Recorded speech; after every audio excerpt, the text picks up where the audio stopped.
Am I the a-hole for telling my husband not to talk to my sister? I've been meaning to post this for a while, but English isn't my first language, so I wasn't sure how to express myself properly. I'd really appreciate your thoughts. This incident happened a couple of years ago. My older sister Jazz, 33, had a major falling out with our parents and went no contact with them. I don't really blame her. Being the eldest daughter in our family, she endured a lot of childhood trauma and finally reached her breaking point. Despite the conflict, she and I remained on good terms. I also stayed close to my parents. I made it very clear that I wasn't taking sides. I just wanted to stay neutral for the sake of my own peace. But staying neutral wasn't easy.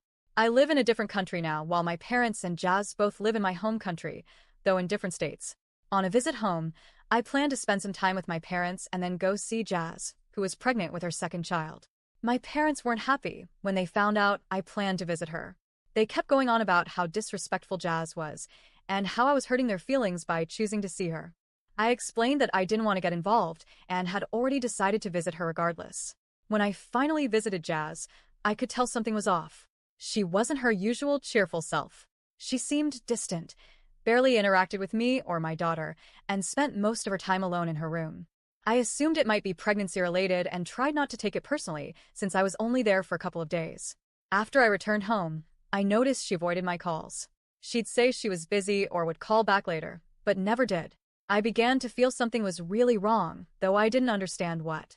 Then one day, out of the blue, my mom called me and said, "Jazz wanted me to tell you that she doesn't want to talk to you anymore. She said to stop bothering her." I was stunned. I had no idea what I had done to deserve such coldness.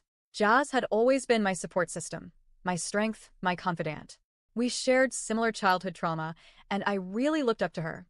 Her sudden coldness left me deeply hurt and confused. At the same time, I was dealing with serious health issues and had slipped into depression. I started relying on sleeping pills just to get through the night. The emotional weight of all this family drama made everything worse. In the midst of this, I discovered something that completely shook me. My husband had still been chatting with Jazz. Casually. Like nothing happened. They'd exchange messages. She'd ask for pictures of our daughter, and he'd respond like everything was fine. I confronted him and asked why he continued talking to her after how she treated me. His response? "I don't want to get involved. I'm just staying neutral." He even added that if I could stay neutral between Jazz and my parents, then why couldn't he stay neutral between me and Jazz? I get his point, but it still hurt. I was going through so much, and I really needed his support. I didn't expect him to cut ties completely, but I did expect him to stand with me when I felt betrayed and abandoned. His continued conversations with her felt like a betrayal too. I asked him if he could just stop talking to her for my sake, and his response was the same as before. So, am I the a-hole for asking my husband to stop talking to my sister?